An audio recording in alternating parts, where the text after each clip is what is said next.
నమస్తే, welcome to question hour. తెలంగాణలో భారీగా భూముల రిజిస్ట్రేషన్ ధరలు పెరిగిపోయాయి. అయితే భూముల ధరలను సవరించిన ప్రభుత్వం రిజిస్ట్రేషన్ ఛార్జీలను మాత్రం పెంచలేదు. భూముల రేట్లు, వ్యవసాయ, గృహ సంబంధిత భూముల రేట్లు పెంచింది ప్రభుత్వం. రాష్ట్ర వ్యాప్తంగా ఉన్న 144 సబ్ రిజిస్టర్ ఆఫీసుల్లో కొత్త విలువల ఆధారంగానే జరుగుతూ ఉన్నాయి.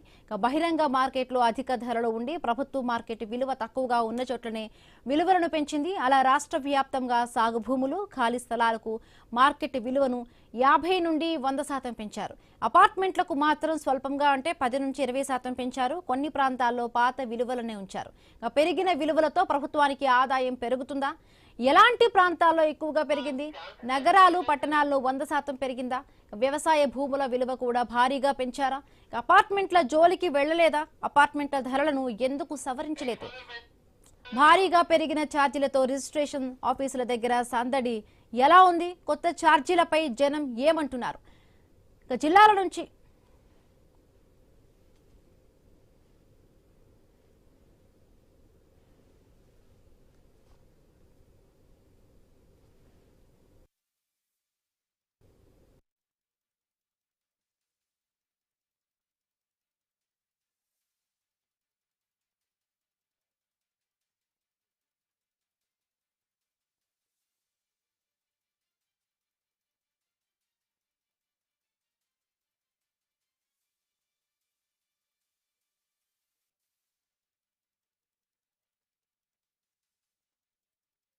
తెలంగాణలో భారీగా భూముల రిజిస్ట్రేషన్ ధరలు పెరిగిపోయాయి. అయితే భూముల ధరలను సవరించిన ప్రభుత్వం రిజిస్ట్రేషన్ ఛార్జీలను మాత్రం సవరించలేదు. భూముల రేట్లు, వ్యవసాయ, గృహ సంబంధిత భూముల రేట్లు పెంచింది ప్రభుత్వం. రాష్ట్ర వ్యాప్తంగా ఉన్న 144 సబ్ రిజిస్టర్ ఆఫీసుల్లో కొత్త విలువల ఆధారంగానే జరుగుతూ ఉన్నాయి. రాష్ట్ర వ్యాప్తంగా కూడా అమల్లోకి వచ్చాయి. ఈ కొత్త ధరలకు సంబంధించి కూడా కొత్త ధరలతో రిజిస్ట్రేషన్ ఆఫీసుల్లో కొంత రద్దీ తగ్గినట్టుగా కనిపిస్తోంది. ఎకరాకు కనిష్టంగా కూడా 2.75 లక్షల నుంచి గరిష్టంగా కూడా 35 కోట్ల వరకు పెరిగిన పరిస్థితి. అలాగే వ్యవసాయ భూములకు సంబంధించి కూడా 50% పెంచారు. కొన్ని ప్రాంతాల్లో అపార్ట్మెంట్లకు 10 నుంచి 20% వరకు కూడా పెంచినట్టుగా తెలుస్తోంది. సో ఏ ప్రాంతాల్లో కూడా ఈ భూముల విలువ పెరిగింది, బట్ ఏ ప్రాంతాల్లో ఎక్కువగా ఉంది? నగర పట్టణాల్లో కూడా భారీగా పెంచారా? సో అపార్ట్మెంట్లో ఎంత పెంచారు? మొత్తంగా కూడా అంటే 2.75 నుంచి మొత్తంగా 35 కోట్ల వరకు కూడా ఎకరానికి పెరిగిన పరిస్థితి. రైట్, దీనికి సంబంధించి మరింత పూర్తి అనాలిసిస్ని మా కలీగ్ శివాని న్యూస్ నుంచి జాయిన్ అయ్యారు. ఓటీయూ శివాని. సో ఎస్, తెలంగాణలో భారీగా భూముల రిజిస్ట్రేషన్ ధరలు పెరిగిపోయాయి. దానికి సంబంధించిన నోటిఫికేషన్ అన్ని కూడా మనం చూసాము. అయితే భూమి రేట్లు పెరిగిపోయాయి, బట్ స్టిల్ రిజిస్ట్రేషన్ ఛార్జ్లను మాత్రం ఏ విధంగా కూడా పెంచలేదు. సో ఇప్పుడు మెయిన్ క్వశ్చన్ ఏంటంటే అపార్ట్మెంట్ల సంగతి ఏంటి? భూముల ధరలు అనేది పెంచడం జరిగింది. సో ఏ ఏరియాలో ఎంత పెంచారు, ఎంతవరకు పెరిగింది అనేది కూడా మనకు క్లియర్ కట్ గా క్లారిటీ ఉంది. కాబట్టి ఇక్కడ ఎలాంటి క్వశ్చన్స్ రేజ్ అవుతున్నాయి అంటే అపార్ట్మెంట్ సంగతి ఏంటి? ఎందుకు అపార్ట్మెంట్ జోలికి అంతలా వెళ్ళలేదు? జస్ట్ నామకి వాస్తే అన్నట్టుగా కొంచెం 10 to 20% వరకే పెంచడం జరిగింది. అండ్ వేరేస్ వ్యవసాయ భూములకు సంబంధించి కూడా ఏంటి, ఎలా ఉండబోతుంది, తెలంగాణ రాష్ట్రంలో ఏ విధంగా ఉండబోతుంది, మరీ ముఖ్యంగా హైదరాబాద్ లో ఏ విధంగా ఉండబోతుంది అనేది కూడా ఇప్పుడు అందరూ కూడా ఎదురు చూస్తున్న అంశం అని చెప్పచ్చు. సో ఇక్కడ ఏంటంటే ఇలా రాష్ట్ర వ్యాప్తంగా సాగు భూములు, ఖాళీ స్థలాలకు మార్కెట్ విలువలు 50 నుంచి 100% పెంచేశారు. కానీ అపార్ట్మెంట్ల జోలికి అంత వెళ్ళలేదు అన్నట్టుగా తెలుస్తుంది, క్లియర్ కట్ గా తెలుస్తుంది. సో ఇదే అంశానికి సంబంధించి మాట్లాడడానికి మనతో పాటు జాయిన్ అయ్యారు ఉదయ్ కిరణ్, మా కరెస్పాండెంట్. సో ఆయనతో మాట్లాడే ప్రయత్నం అయితే చేద్దాం. ఎస్ ఉదయ్ కిరణ్, మనం చూస్తున్నాము ఇప్పుడు తెలంగాణలో భారీగా భూముల రిజిస్ట్రేషన్ ధరలు పెరిగిపోయాయి. రిజిస్ట్రేషన్ ఛార్జీలను మాత్రం పెంచలేదు. సో ఇప్పుడు తెలంగాణ విషయానికి వస్తే, మరి ముఖ్యంగా హైదరాబాద్ విషయానికి వస్తే ఏ విధంగా ఈ ఛార్జ్ పెంచడం అనేది జరిగింది? పూర్తి డీటెయిల్స్ ఏంటి? రాష్ట్ర ప్రభుత్వం ఏదైతే భూముల విలువను అమాంతంగా పెంచిన నేపథ్యంలో గ్రేటర్ హైదరాబాద్ లో ముఖ్యంగా అంటే ఓఆర్ఆర్ పరిధిలోనే ఎక్కువగా ఉన్నట్టు కూడా మనకు తెలుస్తా ఉంది. ముఖ్యంగా రాష్ట్ర వ్యాప్తంగా 92,000 ప్రాంతాల్లో కూడా సవరణలు చేపట్టారు. దీనికి సంబంధించిన ఇప్పటికే గ్రేటర్ హైదరాబాద్ లో కూడా అపార్ట్మెంట్లకు సంబంధించిన అపార్ట్మెంట్లకు సంబంధించిన ఛార్జీలు మాత్రం కొంత మేరకే పెంచిన పరిస్థితి కనిపిస్తుంది. దీనికి సంబంధించిన ఇప్పటికే బీఆర్ఎస్ ప్రభుత్వంలో 6 నుంచి 7.5% పెంచారు. దీనికి సంబంధించిన ఇప్పటికే గ్రేటర్ హైదరాబాద్ లో ప్రజలు కూడా ఆసక్తిగా ఎదురు చూస్తున్నారు. ఎందుకనంటే ముఖ్యంగా అపార్ట్మెంట్లకు సంబంధించిన సగానికి సగం మాత్రమే గతంలో పెంచి సగం ఆపేశారు. కాబట్టి మేము దాన్ని సవరణ చేస్తామని చెప్పేసి అటు మంత్రి పొంగులేటి శ్రీనివాస్ రెడ్డి కూడా చెప్తున్న పరిస్థితి కనిపిస్తోంది. ఎక్కువగా సిటీ అవుట్స్కట్ ప్రాంతాల్లోనే ఈ రేట్లు పెరిగాయి, కానీ గ్రేటర్ హైదరాబాద్ ప్రాంతంలో మాత్రం అదే విధంగా ఉన్నట్టు కూడా మనకు తెలుస్తా ఉంది. ఓకే, సో ఏంటి అపార్ట్మెంట్ల సంగతి ఏంటి ఉదయ్? అపార్ట్మెంట్ సంగతి గురించి మనం మాట్లాడుకుంటే హార్డ్లీ 10 to 20% పెంచినట్టుగా క్లియర్ కట్ తెలుస్తుంది. సో అపార్ట్మెంట్ విషయంలో ఇలాంటి డిసిజన్ తీసుకోవడానికి వెనకాల రీజన్స్ ఏంటి? మీరన్నట్టుగానే అపార్ట్మెంట్ విషయంలోకి వస్తే 10 to 20% మాత్రమే పెంచారు. దీనికి సంబంధించిన అంటే గ్రేటర్ హైదరాబాద్ లో ఎక్కువ మటుకు అపార్ట్మెంట్స్ ఉన్నాయి కాబట్టి వాటిపై పూర్తి సమాచారం తీసుకున్న తర్వాతనే తుది నిర్ణయం తీసుకుంటామని చెప్పేసి వారు స్పష్టంగా తెలిపారు. దీనికి సంబంధించిన గ్రేటర్ హైదరాబాద్ ప్రజలు ఏమనుకుంటున్నారు, చాలా మంది కొంతమంది కొన్నారు. ఇప్పుడు 3 కార్పొరేషన్లు అయ్యాయి కాబట్టి దీన్ని ఎలా సవరణ చేయాలి, ఓఆర్ఆర్ లోపల ఎంత మేరకు మనం పెంచాలి, ఓఆర్ఆర్ తర్వాత ఎంత పెంచాలి అనే విధానాలను కూడా మేము సిద్ధం చేస్తామని చెప్పేసి వారు చెప్తున్న పరిస్థితి కనిపిస్తా ఉంది. మరోపక్క కూడా ఇప్పటికే గ్రేటర్ హైదరాబాద్ ప్రాంతాల ప్రజలు కూడా ఎలా ఉండబోతుంది, ఈ రేట్లు ఎలా ఉండబోతున్నాయి అనే విధానాన్ని కూడా ఆసక్తిగా ఎదురు చూస్తున్నారు. మరోపక్క ఇప్పుడు 3 కార్పొరేషన్లు అయ్యాయి కాబట్టి అటు మేడ్చల్ మల్కాజ్గిరి కావచ్చు, ఇటు సైబరాబాద్ కావచ్చు, అక్కడ ఆ ప్రాంతాల్లో ఇదంతా ఓఆర్ఆర్ పరిధిలోకి వస్తుంది కాబట్టి అక్కడ ఎలా పెంచుతారు అనే విషయంపై ఆసక్తిగా ఎదురు చూస్తున్నారు. ఓకే, సో ఉదయ్ ఇప్పుడు ఈ కొత్త ధరల గురించి జనాలు ఏం మాట్లాడుకుంటున్నారు, ఏం చెప్తున్నారు, వాళ్ళ ఒపీనియన్స్ ఏంటి? సో కొత్త ధరలతో రిజిస్ట్రేషన్ ఆఫీస్ లో కూడా ఆటోమేటిక్ గా రద్దీ తక్కువ అయినట్లుగా కనిపిస్తుంది. సో రీజన్స్ ఏంటి? మీరన్నట్టుగానే కొత్త ధరలతో రిజిస్ట్రేషన్ ఆఫీస్ రద్దీ కూడా కొంచెం తగ్గినట్టుగా అనిపిస్తా ఉంది. ఎందుకంటే ఈ రిజిస్ట్రేషన్స్ లో కూడా ధరలు పెరిగినప్పటికీ ఎక్కువ మటుకు రిజిస్ట్రేషన్ ఛార్జీలు ఎక్కువ అవుతున్నాయి కాబట్టి దీని ద్వారా కొద్దిగా ఇబ్బందికరంగా అనిపిస్తుంది అని చెప్పేసి కొంతమంది సామాన్యులు కూడా అనుకుంటున్న పరిస్థితి కనిపిస్తుంది. ముఖ్యంగా గ్రేటర్ హైదరాబాద్ పరిధిలో ఏ విధంగా ఉండబోతుంది, ఎలా పెంచుతారు, ఈ 10 to 20% పెంచారు కాబట్టి ఆ పెరిగిన ధరల్లో రిజిస్ట్రేషన్ ఛార్జీలు మాత్రం పెంచలేదు. మళ్ళీ ఎలా ఉండబోతుంది, తదుపరి కార్యాచరణ ఎలా ఉండబోతుంది అనే విషయానికి ఆసక్తిగా ఎదురు చూస్తున్నారు. For the updates Uday Kiran. So right, ఇక ఇదే అంశానికి సంబంధించి ఆదిలాబాద్ లో పరిస్థితి ఏ విధంగా ఉందో వివరించడానికి మా కరెస్పాండెంట్ శ్రీనివాస్ సిద్ధంగా ఉన్నారు. సో శ్రీనివాస్, ఏంటి ధరలు పెంపు అనేది క్లియర్ కట్ గా తెలుస్తుంది. సో ఏంటి జనాల ఒపీనియన్ ఏంటి, ఎలా చూడొచ్చంటారు, పూర్తి డీటెయిల్స్ ఏంటి? ఇప్పుడు తెలంగాణ రాష్ట్ర వ్యాప్తంగా కూడా సవరించినటువంటి భూముల ధరలు అయితే ఈ రోజు నుంచి అయితే అమల్లోకి రానున్నాయి. దాదాపుగా 144 ప్రాంతాల్లోనైతే ఈ సవరించినటువంటి భూముల రిజిస్ట్రేషన్ ధరలతో అయితే ఈ రోజు నుంచి కూడా రిజిస్ట్రేషన్లు అయితే కొనసాగింది. అయితే ప్రధానంగా వ్యవసాయ భూములకు సంబంధించి గతంలో 1,75,000 రిజిస్ట్రేషన్ అయినటువంటి ఇటు వ్యవసాయ భూములకు అయితే దాదాపుగా ఇప్పుడు పెరిగినటువంటి ధరలతో అయితే 2,75,000 వరకు ఇటు రిజిస్ట్రేషన్ ఛార్జీలు అయ్యే అవకాశం ఉంది. మరోవైపు అపార్ట్మెంట్లకు సంబంధించి కూడా 10 నుంచి 20% మేర మాత్రం అయితే ధరలు అయితే పెంచిన పరిస్థితి. అయితే పెరిగినటువంటి ధరలతో అయితే ఇటు రాష్ట్ర ప్రభుత్వానికి ఏటా 1,200 నుంచి 1,400 కోట్ల ఆదాయం వస్తుందంటూ కూడా రాష్ట్ర ప్రభుత్వం అయితే అంచనా వేస్తుంది. అయితే స్థానిక ప్రజలతో పాటు ఇటు దస్తావేజులు నడుస్తున్నటువంటి షాప్స్ యజమానులు అయితే ఇబ్బంది పడుతున్న పరిస్థితులు అయితే ఉన్నాయి. గతంలోనే తమకు ఇటు ఫ్లాట్ రిజిస్ట్రేషన్ కాక ఇబ్బంది పడుతున్న తమపై మరొకసారి ధరలు పెంచి కూడా తమను ఇబ్బందులకు గురి చేస్తున్నారంటూ వారైతే చెప్తున్న పరిస్థితులు అయితే ఉన్నాయి. ప్రస్తుతానికి మనకు అందుబాటులో మంచిర్యాల జిల్లాకు సంబంధించినటువంటి కొంతమంది రైతులు ఉన్నారు, వారిని కూడా అడిగి తెలుసు. సార్ చెప్పండి, ఎట్లా చూస్తారు? దాదాపుగా 2013 తర్వాత 2023లో ధరలు అయితే పెంపారు. దాదాపుగా ఈ 3 ఏళ్లలో 3 సార్లు ధరలు పెరిగాయి. పెరిగినటువంటి ధరలతోటి వ్యవసాయ భూముల విలువ ఎంత ఉంటుంది అనుకుంటారు? రిజిస్ట్రేషన్ చేసుకునే అవకాశాలు ఉన్నాయి ఇటువంటి పరిస్థితులు? వాస్తవానికి వ్యవసాయదారులు సాలికాలని బతుకులతో జీవిస్తున్న పరిస్థితి కనబడతా ఉంది. ప్రభుత్వం ఒకవైపు ఆదాయం వస్తుందని ప్రభుత్వం చెప్తా ఉంది, ప్రభుత్వ లెక్కలు బాగున్నాయి, కానీ ఒక రైతు తన భూమిని అమ్ముకొని తన కూతురు పెళ్ళో లేక ఇంకా అప్పులో కట్టాలనుకుంటే ఈ రోజు రిజిస్ట్రేషన్ ఛార్జీలకు పోతే భయపడుతున్న పరిస్థితి కనబడతా ఉంది. 1,75,000 ఏదైతే రిజిస్ట్రేషన్ ఛార్జ్ ఉందో దాదాపు అది డబల్ కావడంతో రైతు భూమి కొనలేడు, అమ్మలేడు. అంటే రైతుల పరిస్థితి ఎట్లయితే ముందుకు పోతే నుయ్యి వెనకపోతే గొయ్యి, ఇలా రైతుల పరిస్థితి తయారైంది. ప్రభుత్వం వాళ్ళ లెక్కలు, వాళ్ళ అంచనా, వాళ్ళ ఆలోచన బాగా ఉంది, కానీ రైతుల పక్షాన పేదల పక్షాన పేదవాళ్ళకి అనుకూలమైనది కాదు, పేదవాళ్ళకు అందుబాటులో లేనిది. కాబట్టి పేదవాళ్ళకు అందుబాటులో ఉండాలంటే రైతుల భూములకు తక్షణమే రిజిస్ట్రేషన్ ఛార్జ్ కండి, రైతుల భూములకు రేట్లు పెరగాలి. భూములకు రేట్లు పెరిగినాయి అంటే ఆటోమేటిక్ గా నువ్వు రిజిస్ట్రేషన్ ఛార్జ్ పెడితే ఇబ్బంది లేదు. కానీ రిజిస్ట్రేషన్ ఛార్జ్ పెరుగుతూ ఉంటుంది, భూముల రేట్లు మాత్రం అక్కడే ఉంటుంది. అంటే రైతుల పరిస్థితి ఎక్కడ వేసిన గొంగడి అక్కడే పడేసిన సందంగా ఉంది. కాబట్టి పెంచిన రిజిస్ట్రేషన్ ఛార్జ్ లేక తగ్గించాలి, అప్పుడే రైతన్నలకు మేలు జరుగుద్ది. ఎందుకంటున్నామంటే ఈ రోజు రైతుల భూముల రేట్లు 10,000 ఉంటే ఈ రోజు రిజిస్ట్రేషన్ ఛార్జ్ 2,000 అంటే ఎగ్జాంపుల్ 2,000 పైన ఉన్న పరిస్థితి కనబడుతుంది. అంటే భూమి రేటు తక్కువ ఉంది, రిజిస్ట్రేషన్ రేట్ ఎక్కువ ఉంది. కాబట్టి ఇది సరైనది కాదు, ఇది పేద ప్రజలకు భారంగా పడుతుంది.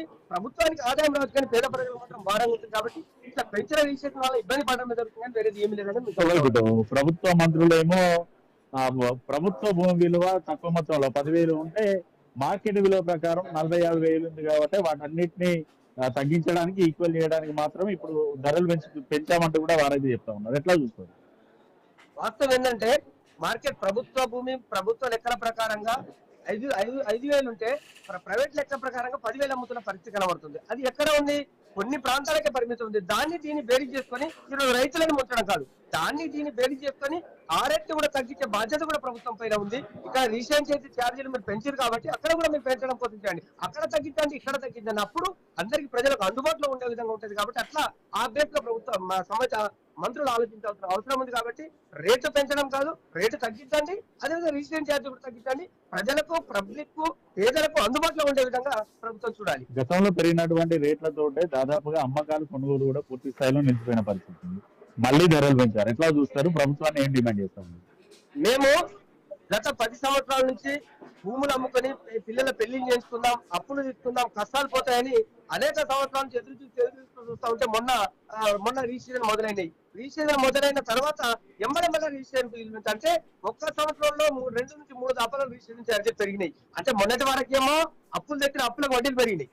అదే విధంగా ఇప్పుడు ఉన్న భూములను రిజిస్ట్రేషన్ చేసి అమ్ముదామంటే రిజిస్ట్రేషన్ పెరిగింది. అంటే భూములు కొనడానికి ఎవరు రావట్లేదు, అమ్ముకుందామంటే ముందుకు పోయే పరిస్థితి లేదు. కాబట్టి ప్రభుత్వం తక్షణమే మీరు ఇప్పటికైనా ఆలోచించి, గతంలో మీరు చాలా సంవత్సరాల నుంచి రిజిస్ట్రేషన్ ఆపేసి అప్పుడు ఇబ్బంది పెట్టారు, ఇప్పుడు మళ్ళీ రిజిస్ట్రేషన్ ఛార్జీలు పెంచి ఇప్పుడు ఇబ్బంది పెడుతున్నారు. కాబట్టి తక్షణమే మీరు పెంచిన రిజిస్ట్రేషన్ ఛార్జీలు ఏదైతున్నాయో రెసిడెంట్ తగ్గించాలి, పేద ప్రజలకు కింది వర్గాలకు అందుబాటులో ఉండే విధంగా ప్రభుత్వం చర్యలు చేపట్టాలి. పేదల పార్టీ పార్టీ అదేవిధంగా ప్రజల ప్రభుత్వం అంటున్నారు కాబట్టి తక్షణం పేదలకు అందుబాటులో ఉండే విధంగా మీరు రిజిస్ట్రేషన్ ఛార్జీలు కానివ్వండి, భూముల రేట్లు కానివ్వండి, పేద ప్రజలకు అనుకూలంగా అందుబాటులో ఉండే విధంగా ప్రభుత్వం చర్యలు చేపట్టాలి. ఆ దిశగా ప్రభుత్వం ఆలోచించాల్సిన అవసరం ఎంతైనా ఉందని చెప్తా ఉంది. ఇది స్థానికుల వద్ద నుంచి అయితే ఆరోపణలు ప్రభుత్వంపై అయితే ఆక్రోశం అయితే వెలగడుతున్నారు.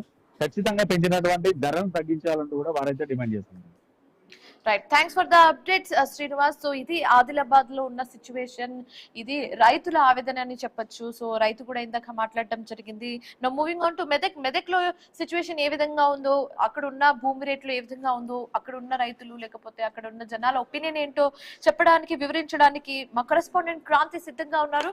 క్రాంతి, ఏంటి అసలు వ్యవసాయ భూములు విలువ 50 నుంచి 100% పెంపు చేసినట్లుగా క్లియర్ గా కనిపిస్తుంది. దానికి సంబంధించిన ఆ ఛార్జ్ రేట్లు కూడా క్లియర్ గా వెబ్సైట్ లో ప్రభుత్వం మెన్షన్ చేయడం కూడా జరిగింది. సో అక్కడ పరిస్థితి ఏ విధంగా ఉంది, పూర్తి డీటెయిల్స్ ఏంటి? ఇవన్నీ ఓవరాల్ గా చూసుకున్నట్లయితే ప్రభుత్వం భూముల రేట్లు పెంచింది, వ్యవసాయ భూములు, ఖాళీ స్థలాలు, అపార్ట్మెంట్లు అన్నిటి రేట్లు పెంచింది. ఆ ప్రయాణంగా మనం చూసినట్లు ఆ ప్రాంతంలో బహిరంగ మార్కెట్ లో వాటికి ఉన్న ధరలు ప్లస్ అక్కడ ఉన్న వాణిజ్య పరంగా వాటికి ఉన్న ప్రత్యేకతలు, 100 feet రోడ్స్, హైవేస్ కి దగ్గరకున్న ప్రాంతాలని ఎక్కువగా రేట్లు పెంచారు. ప్రయాణంగా మనం చూసుకున్నట్లయితే 50% నుంచి 100%కి పెంచారు. ఇక అపార్ట్మెంట్ల పరిస్థితి చూసినట్లయితే 200 నుంచి 500 రూపాయలు చదరపు గజానికి రేట్లు పెంచిన పరిస్థితి మనకు కనిపిస్తుంది. ఇది ఓవరాల్ గా మనం చూసుకున్నట్లయితే రాష్ట్రంలో నిన్నటి వరకు 1,75,000 ఎకరా వ్యవసాయ భూమి కనిష్టంగా ఉండేది. నిన్న సవరించిన ధరల ప్రకారం ఈ రోజు నుంచి 2,75,000కి కనిష్ట ధర ఎకరాకు ఉంది. ఇది ఓవరాల్ గా మనం హైయెస్ట్ చూసుకున్నట్లయితే బేగంపేట పైగా దగ్గర 35 కోట్ల చిల్లర ఉంది. అయితే అధికంగా ఉన్న ప్రాంతాల రేట్లు అయితే పెంచలేదు. ఎక్కడైతే తక్కువగా ఉండి బహిరంగ మార్కెట్ లో రేట్లు ఎక్కువగా ఉన్నాయి ఆ ప్రాంతాల్లో రేట్లు పెంచారు. ఇది ఓవరాల్ గా ప్రాంతాన్ని బట్టి 50% నుంచి 100% వరకు కూడా ఉంది. మనం ప్రధానంగా ఓపెన్ ప్లాట్ల విషయంలో చూసినట్లయితే కోకాపేటలో గతంలో ఓపెన్ ప్లాట్ చదరపు గజం 23,800 ఉన్న దాన్ని 47,600 రూపాయలు చేశారు. ఇలా పలు ప్రాంతాల్లో చేశారు. బుద్వేల్లో వ్యవసాయ భూముల విలువ చూసినట్లయితే గతంలో 5.5 కోట్లు ఉన్న దాన్ని 8.25 కోట్లు చేశారు. ఈ విధంగా ఓవరాల్ గా రాష్ట్ర వ్యాప్తంగా పలు ప్రాంతాల్లో రేట్లు పెంచారు. మనం ప్రధానంగా చూసుకున్నట్లయితే సంగారెడ్డి జిల్లా, ఉమ్మడి మెదక్ జిల్లా చూసుకున్నట్లయితే పటాన్చెరులో నిన్నటి వరకు కూడా అపార్ట్మెంట్లలో చదరపు గజం 2,500 ఉన్నదాన్ని 3,000కి చేశారు. ఈ ప్రాంతంలో పటాన్చెరు ప్రాంతంలో అత్యధికంగా అపార్ట్మెంట్లు ఇవన్నీ ఉంటాయి. తెల్లాపూర్, కొల్లూరు ఇవన్నీ కూడా మంచి హైటెక్ సిటీకి దగ్గర ఉండడంతో, ఫైనాన్షియల్ డిస్ట్రిక్ట్ దగ్గర ఉండడంతో ఈ ప్రాంతంలో రెసిడెన్షియల్ ఏరియాస్, అపార్ట్మెంట్స్ బాగా అధిక ధరలో మంచి రేట్లో ఉన్నాయి. దీంతో ప్రభుత్వం ఇక్కడ రేట్లు పెంచింది. చదరపు గజానికి ప్లాట్లకి 500 రూపాయలు పెంచింది. ఇక ఓవరాల్ గా చూసుకున్నట్లయితే ఈ రేట్లు అన్నిటి కూడా 6 నెలల వరకు ప్రభుత్వం సమీక్షించనున్నది. 6 నెలల తర్వాత మళ్ళీ ఎక్కడైనా రేట్లు ఇంకా తగ్గా వాటిని పెంచాలన్న ఉద్దేశం తో మళ్ళీ పరిశీలించినది. ఎక్కడైనా ప్రజల మీద అధిక భారం పడితే అక్కడ 6 నెలల తర్వాత సమీక్షించి ఈ రేట్లు తగ్గించనున్నది. ఓవరాల్ గా ప్రభుత్వం చెప్తున్నది ఏంటంటే రిజిస్ట్రేషన్ ఛార్జెస్ పెంచలేదని చెప్తున్నప్పటికీ ప్రజల మీద భారం అయితే పడుతుంది. పెంచలేదు అనేది తప్పు. ప్రజల మీద అధిక భారం పడుతుంది. ఎందుకంటే రిజిస్ట్రేషన్ ఛార్జెస్ 7.5% ఉన్నాయి. పెరిగిన ధరల మీద ఆ 7.5% తీసుకుంటారు. ఈ విధంగా ప్రజల మీద అదనపు భారం పడుతుంది, ప్రభుత్వానికి అదనపు ఆదాయం వస్తుంది. రిజిస్ట్రేషన్ పర్సంటేజ్ మాత్రమే పెంచలేదు, కానీ భూముల ధరలు పెంచడంతో ఆ మేరకు ప్రజల మీద భారం పడే అవకాశం అయితే కనిపిస్తుంది. Right, thanks for the updates Kranti. Okay, so ఇది మెదక్ కి సంబంధించిన సమాచారం. నా మూవింగ్ ఆన్ టు వరంగల్. వరంగల్లో పరిస్థితి ఏ విధంగా ఉందో వివరించడానికి మా కరెస్పాండెంట్ ప్రశాంత్ సిద్ధంగా ఉన్నారు. సో ప్రశాంత్, ఇప్పుడు ఈ రేట్ల సవరణ అనేది ప్రభుత్వం ఖజానాకు ఒక బూస్టప్పే, కానీ రైతుల పరిస్థితి ఏంటి, సామాన్యుడి పరిస్థితి ఏంటి? ఇలా భూముల రిజిస్ట్రేషన్ ధరలు పెరిగిపోతే లైక్ కొనడం కానీ తీసుకోవడం కానీ ఇవన్నీ చకచక జరుగుతాయా? ఎందుకంటే మనం చూస్తున్నాం ఆల్రెడీ ఈ కొత్త ధరలతో రిజిస్ట్రేషన్ ఆఫీస్ లో రద్దీ ఆటోమేటిక్ గా చాలా తగ్గిపోయింది. సో దీన్ని ఎలా చూడొచ్చు అంటారు? పూర్తి డీటెయిల్స్ ఏంటి?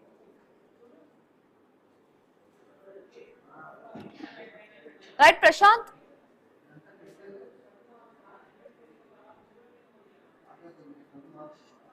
సో ఎస్, తెలంగాణలో అయితే భారీగా భూముల రిజిస్ట్రేషన్ ధరలు పెరిగిపోయాయి. అయితే భూముల ధరలను సవరించిన ప్రభుత్వం రిజిస్ట్రేషన్ ఛార్జీలను మాత్రం పెంచలేదు. భూముల రేట్లు, వ్యవసాయ గృహ సంబంధిత భూముల రేట్లు పెంచింది ప్రభుత్వం. ఆ రేట్లకు సంబంధించిన అన్ని డీటెయిల్స్ కూడా ప్రభుత్వ వెబ్సైట్ లో మెన్షన్ చేయడం జరిగింది. సో రైట్, వరంగల్ పరిస్థితి ఏ విధంగా ఉందో వివరించడానికి మా కరెస్పాండెంట్ ప్రశాంత్ సిద్ధంగా ఉన్నారు. సో ఎస్ ప్రశాంత్, ఇప్పుడు ఈ భూముల రేట్ల సవరణకు సంబంధించి ఇప్పుడు ప్రభుత్వ ఖజానాకు ఒక బూస్టప్ లాంటిది అని చెప్పుకోవచ్చు. బట్ స్టిల్ ఇలాంటి ఒక రేట్లు పెరిగిపోతే అప్పుడు రైతు పరిస్థితి ఏంటి, సామాన్యుడి పరిస్థితి ఏంటి? రేట్లు పెరిగిపోతే కొనడం గానీ అమ్మడం గానీ ఎంతవరకు జరగచ్చని అనుకుంటున్నారు? ఎందుకంటే మనం చూస్తున్నాం ఆల్రెడీ ఈ సవరణ తర్వాత రిజిస్ట్రేషన్ ఆఫీస్ లో రద్దీ ఆటోమేటిక్ గా తగ్గిపోయింది. సో ఏంటి జనాల పరిస్థితి ఏ విధంగా ఉండబోతుంది ఒకవేళ ఈ రేట్లు అనేది అంత పెరిగిపోతే? తెలంగాణ రాష్ట్రంలో రాష్ట్ర ప్రభుత్వం తీసుకున్న నిర్ణయానికి అనుగుణంగా ఈ రోజు నుంచి భూమి విలువలు పెంచుతూ నిర్ణయం తీసుకుంది. రిజిస్ట్రేషన్ స్టాంప్ డ్యూటీస్ అన్ని కూడా ఒక్కసారిగా 200 రెట్లు పెరగడంతో అయితే గతంలో 5,000 నుండి 10,000 రూపాయలకు పెరుగుదల చేస్తూ రాష్ట్ర ప్రభుత్వం తీసుకున్న నిర్ణయంతో అయితే పేద మధ్యతరగతి రైతులకు అదే విధంగా ప్రజలకైతే పెనుభారంగా మారే అవకాశం ఉంది. ఏదైతే చిన్న తరహా ఉద్యోగులు ఇల్లు కొనుక్కోవాలన్నా, భూమి కొనుక్కొని ఇల్లు కట్టుకోవాలన్నా కూడా పెనుభారంగా మారే అవకాశం అయితే ఉంది. అదే విధంగా వ్యవసాయ భూములు కూడా ఆ రెక్కలు వచ్చే అవకాశం అయితే కనిపిస్తుంది. అయితే గత కొద్ది రోజులుగా రాష్ట్ర ప్రభుత్వం భూముల విలువలు పెంచకపోవడం, అదే విధంగా రియల్ ఎస్టేట్ భూమి అంతా కూడా ఒక్కసారిగా పడిపోవడంతో అయితే అందరూ కూడా అప్రమత్తంగా లేకపోవడము, అదే విధంగా ఎలాంటి భూ విక్రయాలు ఇటీవల కాలంలో జరగలేదు. అయితే ఈ యొక్క భూమి విలువ ఒక్కసారిగా పెరగడంతో అయితే అటు సామాన్య మధ్యతరగతి పేద ప్రజల పైన అయితే పెనుభారం పడే అవకాశం ఉంది. ఎందుకంటే చాలా మంది తెలంగాణ రాష్ట్రంలోనైతే గ్రామీణ ప్రాంతము 85% ఉంది, కేవలం 15% మాత్రమే పట్టణ ప్రాంతం ఉంది. అయితే 85% ప్రాంత ప్రజలంతా కూడా వాళ్ళ యొక్క వరకట్నం కింద, పసుపు కుంకుమాల కింద కూడా అనేక మందికి కూతుళ్ళ పెళ్లిళ్ళ అవసర నిమిత్తం కావచ్చు, అదేవిధంగా ఆ కొడుకులకు బదలాయించడం కావచ్చు, లోన్ల విషయంలో కావచ్చు, పేద విద్యార్థులకు విద్యా అవకాశాల కోసము భూముల తాకట్టు విషయంలో కావచ్చు, ఇవన్నీ ఈ యొక్క క్రయ విక్రయాలు అనేవి కూడా కొంత జరుగుతూ ఉంటాయి. కానీ అవన్నిటి కూడా వాళ్ళు పేద మధ్య తరగతి వాళ్ళు వాళ్ళ కుటుంబ అవసరాల కోసము, విద్యార్థుల చదువుల కోసము, ఆడపిల్లల పెళ్లిళ్ల కోసం చేసేటువంటి రిజిస్ట్రేషన్ల స్టాంప్ డ్యూటీస్ కూడా ఒక్కసారిగా పెరగడంతో మాత్రము రానున్న రోజులలో పేద మధ్య తరగతి రైతులు కావచ్చు, అటు ప్రజలు కావచ్చు, ఈ యొక్క రిజిస్ట్రేషన్ కు వెళ్ళాలంటే కూడా జంకే పరిస్థితి అయితే కనిపిస్తుంది. అయితే రాష్ట్ర ప్రభుత్వం ఖజానా నింపుకోవడానికి ఒక్కసారిగా రిజిస్ట్రేషన్ల విలువలు పెంచడం అయితే భావ్యం కాదని మాత్రము అనేక భిన్న వాదనలు వినిపిస్తున్నాయి. కానీ రాష్ట్ర ప్రభుత్వం ఎట్టకేలకు గత 5 సంవత్సరాలుగా పెంపు జరగలేదు కాబట్టి మేము అనివార్యత సవరణ జరిగితే రానున్న రోజులలో అందరికీ భూముల విలువలు పెరుగుతాయి, దాంతో ఆ పేద ప్రజలకు కూడా ఉపయోగమని రాష్ట్ర ప్రభుత్వం చెప్తున్నప్పటికీ కూడా క్రయ విక్రయాల విషయంలో మాత్రము కేవలము 40% మాత్రమే ఆ క్రయ విక్రయాలు, భూములు కొనుగోలు, అమ్మకాలు జరుగుతాయి. మిగతా 60% కూడా బదలాయింపులు జరుగుతాయి. కానీ ఈ బదలాయింపులకు కూడా తెలంగాణ రాష్ట్రం ఏర్పడ్డాక ఖచ్చితంగా రిజిస్ట్రేషన్ మస్ట్ అని పెట్టడంతో అయితే అటు రిజిస్ట్రేషన్లు చేసుకుంటున్నారు. అయితే రిజిస్ట్రేషన్ల స్టాంప్ డ్యూటీస్ కూడా ఒక్కసారిగా పెరగడంతో అయితే అటు కుటుంబ అవసరాల నిమిత్తం కావచ్చు, విద్యార్థుల చదువుల కోసం కావచ్చు, ఆడపిల్లల పెళ్లిల కోసం కూడా చేసేటువంటి రిజిస్ట్రేషన్లు కూడా అమాంతంగా పెరుగుతున్నాయి. దీంతో అయితే ఒక్కసారిగా భూముల విలువలతో పాటు అటు రిజిస్ట్రేషన్ల విలువలు పెరగడంతో అయితే రేపటి నుంచి అయితే ఇవాటి నుంచే అటు రిజిస్ట్రేషన్ల ఆఫీసులు అయితే వెలవెలబోయే పరిస్థితి అయితే ఉంది. ఎందుకంటే చాలా మంది గ్రామీణ ప్రాంత పేద ప్రజలు మాత్రము అటు వాళ్ళ యొక్క అవసరాల నిమిత్తం మాత్రమే రిజిస్ట్రేషన్లు చేసుకుంటారు. పట్టణ ప్రాంతాలలో అటు హైదరాబాద్, వరంగల్, ఇటు కరీంనగర్, అటు మెట్రోపాలిటన్ సిటీస్ కావచ్చు, పెద్ద నగరాలలో, కార్పొరేషన్ సిటీస్ లో మాత్రమే ఈ యొక్క భూ విక్రయాలు, రిజిస్ట్రేషన్లు, ఇంటి భూములను నిత్యము కొనుగోలు చేస్తుంటారు. మిగతా ప్రాంతం అంతా కూడా గ్రామీణ ప్రాంతంలో వ్యవసాయ అవసరాలు, వాళ్ళ కుటుంబ అవసరాల కోసం వ్యవసాయ భూముల బదలాయింపులు, కొనుగోళ్లు, అమ్మకాలు జరుగుతూ ఉంటాయి. అయితే ఈ తరుణంలో భూముల విలువలు పెరగడం మాత్రము కొంత పేద ప్రజలు భారంగానే భావిస్తున్నారు. ఎందుకంటే గత 4 సంవత్సరాలుగా రిజిస్ట్రేషన్ అనేది రియల్ ఎస్టేట్ అనేది పూర్తిగా పడిపోయింది. దాంతో భూ విక్రయాలు, భూ బదలాయింపులు అనేటివి చాలా మటుకు ఆగిపోయాయి. దీంతో రాష్ట్ర ప్రభుత్వం ఒకసారిగా ఈ నిర్ణయం తీసుకుని అయితే పేద మధ్య తరగతి ప్రజలతో పాటు చిన్న తరహా జాబులు, ప్రైవేట్ జాబ్స్ చేసుకునేవారు చిన్న ఇల్లు, భూమి కొనుక్కొని ఇల్లు కట్టుకోవాలంటే మాత్రం ఇక నుంచి అయితే కఠినతరంగా మారే పరిస్థితి కనిపిస్తుంది. అయితే తెలంగాణ రాష్ట్రం ఏర్పడ్డాక ఇది 3వ భూముల విలువలు పెంచడం. గత ప్రభుత్వము 2 సార్లు పెంచింది. ఈ కాంగ్రెస్ ప్రభుత్వం వచ్చాక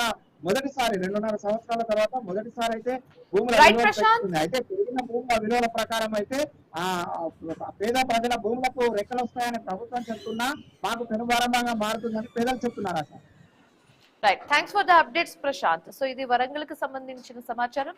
సో రైట్, తెలంగాణ కానివ్వచ్చు, లేకపోతే మొత్తం హైదరాబాద్ కానివ్వచ్చు, అన్ని చోట్ల కూడా చాలా ప్రాంతాల్లో కూడా భూము రేట్లు అనేది చాలా ఈజీగా పెరిగిపోయింది. దానికి సంబంధించిన డీటెయిల్స్ కూడా అన్ని పిన్ టు పిన్ డీటెయిల్స్ కూడా తెలంగాణ ప్రభుత్వ వెబ్సైట్ లో అయితే క్లియర్ గా మెన్షన్ చేయడం జరిగింది. సో ఏ ప్రాంతంలో ఎంత పెరిగింది అనేది తెలుసుకోవాలంటే you can go to that website and check it out. So ఇది ఇవాళ క్వశ్చన్ అవర్. మరొక క్వశ్చన్ అవర్ తో మళ్ళీ కలుద్దాం. Till then keep watching I News. మీతోనే మీ వెంటే.